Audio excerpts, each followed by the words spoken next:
There's been a long-standing tradition since the inception of cinema of iconic Christmas films not actually being released in Christmas. No, I'm not talking about films like The Wizard of Oz, The Chronicles of Narnia, or the Harry Potter films that are simply popular during the Christmas holidays, despite not being particularly Christmassy.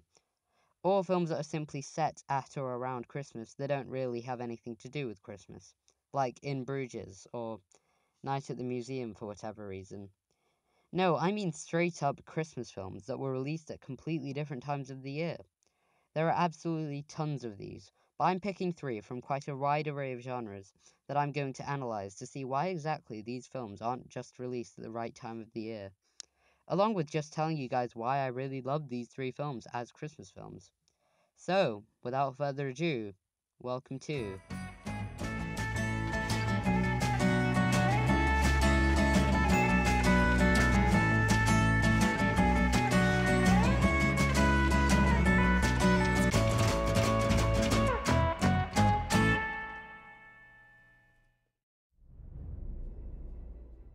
When it comes to the superhero genre, you've got quite a wealth of Christmas films that weren't released during the Christmas scene. Notably, there's Batman Returns and last year's Deadpool, both films which utilize their Christmas time setting quite well, particularly Deadpool and its advertising campaign that kind of did advertise it as a Christmas flick for a while. But those aren't the films that I'm here to talk about. I'm here, of course, to talk about the oft-forgotten 2013 MCU film, Iron Man 3.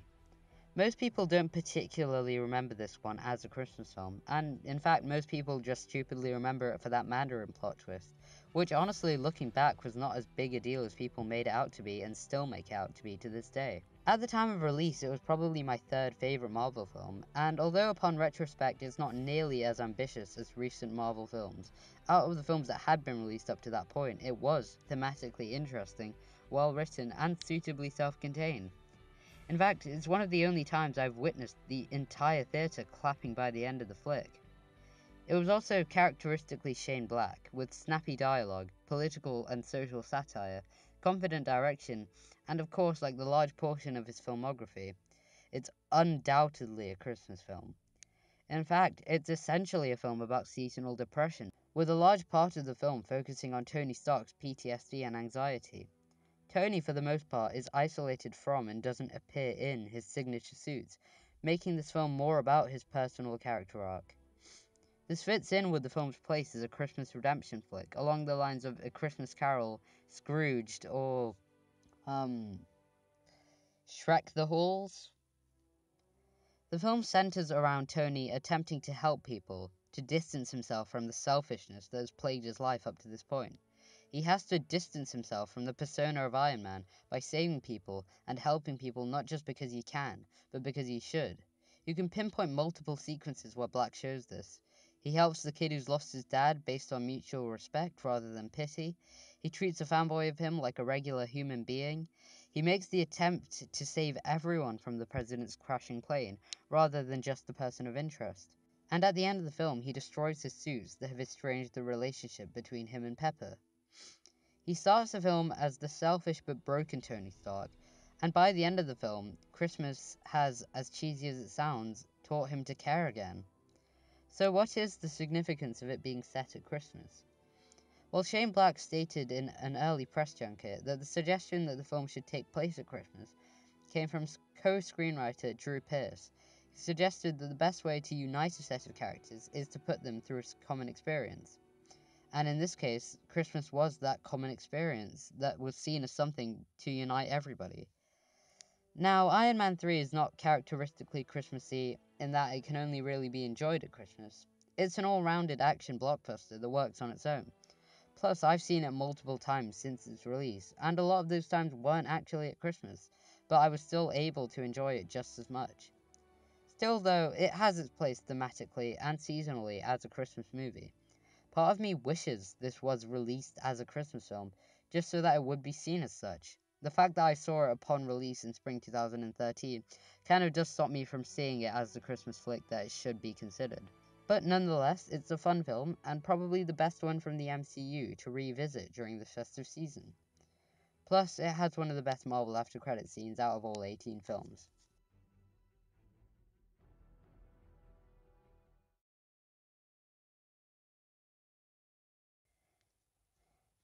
Now, there's been heavy debate these recent years as to whether or not Die Hard is a Christmas film. And after seeing it for the first time last month, I'm going to try and settle the debate here. Of course, it's a bloody Christmas film. Despite the fact that the whole film's set at Christmas time, it's got this sumptuous Christmas-themed score, mise-en-scène that'd immediately remind you of that festive time of year.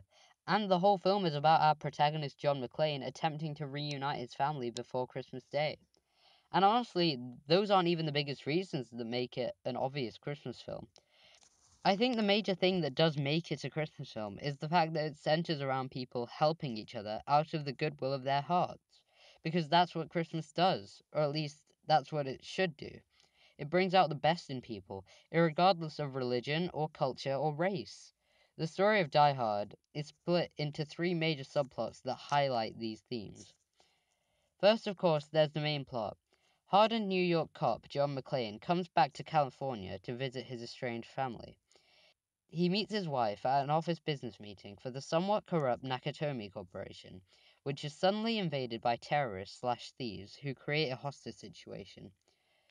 John, however, has escaped and is lurking around the building attempting to single-handedly defeat them. The second plot entails police officer Sergeant Al Powell, who gets mixed in with the hostage crisis, and is the real reason it all gets found out. Eventually, he helps John McClane in his efforts to bring the criminals to justice. The third and final subplot is that of TV news anchor Richard Thornburg, a somewhat unlikable character who televises the relationship between Holly and John, and it is essentially the catalyst for the third act of the film. There are, of course, the relatively smaller subplots. Holly Chunero accepting her role as leader after the death of Nakatomi's president Takagi, the FBI subplot that could basically work as a movie in itself if you really wanted to. I'm Agent Johnson. This is Special Agent Johnson. Oh, how you doing? No relation. And of course, what is probably the most fun element of the movie, that of John's limo driver, Argyle, who brings some well-needed levity throughout. The point is that the use of B-plots and C-plots is an important part of what makes Die Hard a Christmas film.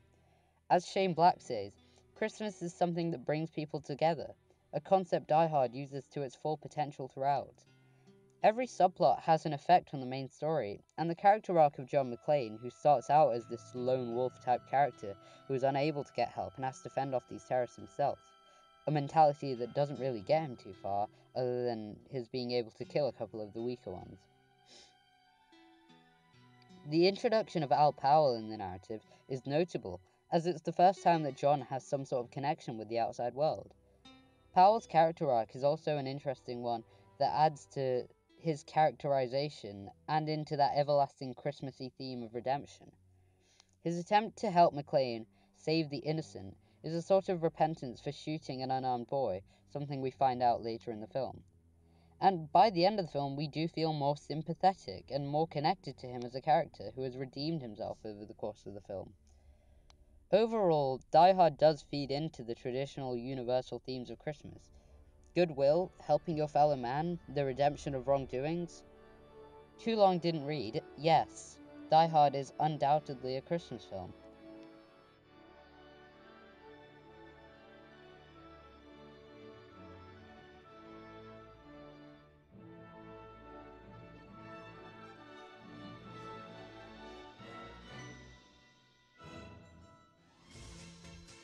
And finally, one of the greatest Christmas films of all time, and in my opinion, just one of the greatest films ever made.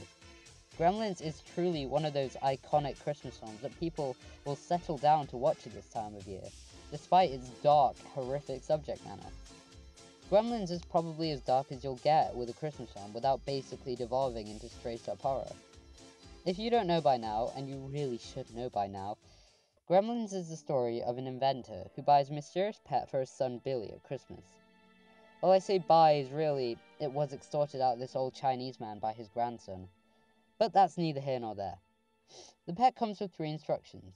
Don't get it wet, or it'll multiply.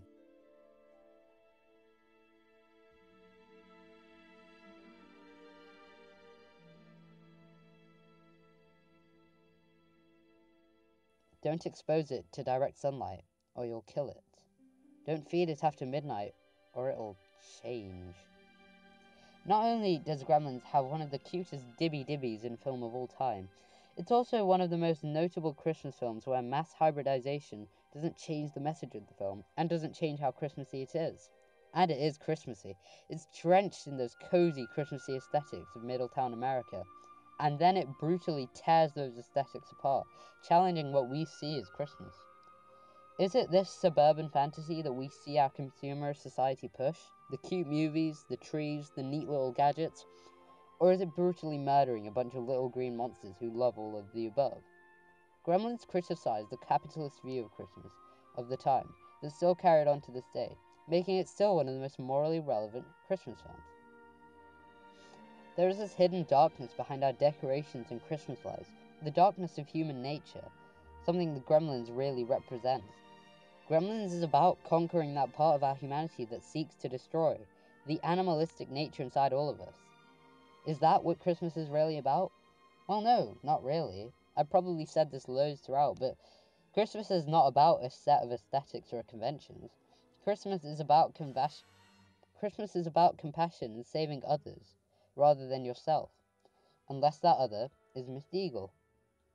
Anyway, I found a very good video about the themes and theories of Gremlins by YouTuber Adrian Costello that goes a lot more into it than I do. So I'll put that in the description because I really recommend watching it if you're more interested in, the deeper meaning of Gremlins. But back to Gremlins. Why wasn't it released at Christmas if it's remembered as such an iconic Christmas film? Well, I recently managed to attend a screening of Gremlins, followed by a very insightful Q&A with star Zach Galligan, who I got a picture with, so I'm basically famous.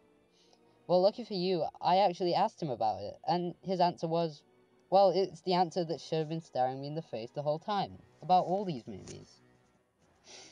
Gremlins was apparently originally conceived as a summer blockbuster, something Galligan always found weird, and on one occasion he brought this up with Joe Dante, the film's director. He said that the fact that they were releasing this Christmas film in June was weird. Joe Dante replied that nobody wants to see a Christmas movie at Christmas, as people would already be sick of Christmas by the time it rolled around. So instead, his logic for a June release was that people would be sick of the hot summer weather, and they'd go to the cinema to see a film about what would essentially be the opposite. But every year, Galligan still does meet people who tell him about how me and my family gather around the family tree every Christmas to watch Gremlins, which he recounted in that heavy southern accent I just did there. So, what he says is that it doesn't matter what it was, it matters what it is now. Galligan's theory operates to some degree on the idea of active spectatorship. Spectatorship, if you don't know, is essentially how the audience interprets the information given to them in a film. A passive spectator might take the film at face value and accept whatever it is the director wants them to accept. An active spectator might question or take different meaning based on life experience or a different perception. With all these films, this applies to that idea of genre instead of themes. Whatever it was matters not. If you don't see these films as Christmas films, which they are, you're still at liberty to think that based on that idea of spectatorship. Now, I've given all the evidence, you might as well just decide for yourself.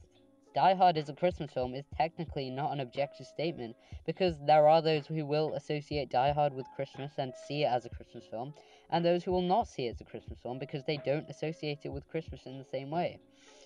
Yes, Christmas plays a part in the story, but you do have to have that kind of association in your head to really see it. But Galligan's answer also tells us a lot about the role of film and the fundamental Christmas film when we analyze Dante's response. Dante's logic bases itself in the idea of film as an escapist medium that people can go to escape the worries of the modern world. Their lives, their jobs, whatever it is that's stressing them out. Basically, all Christmas films use this type of escapism to create emotional response from the audience. Christmas can be a tumultuous time for many. Seasonal depression, loneliness, people hating having to spend 2 weeks with nobody but their family. But there's still that connection to Christmas that it should be a time that you should love. Film offers, I think, a form of escapism that Christmas might not bring. So many Christmas films revolve around that theme of a sad or lonely life being turned around, something many people might want to relate to. My old English teacher from when I was 12 through 14 had A Muppet's Christmas Carol, for example, a film she would then share with us just about every Christmas until we left, and even still, For the 2 years after, we watched it in our English classes, as it was one of the books we were studying. And then even this year, I decided to watch it just because it was on TV and got those weird feelings of nostalgia for bygone Christmases. This was even used in advertising recently for some TV license company, simply because it is one of those things everyone can relate to.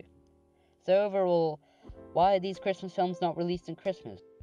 And why do so many people see these not Christmas released films as Christmas films, for you skeptics out there? Well, because film is one of those magical things where you can have a connection with when other people seem not to. Because Christmas, too, is a subjective time of year that, despite universal kind of values, can be seen differently by different people. And of course, because Gremlins is one of the greatest Christmas films of all time.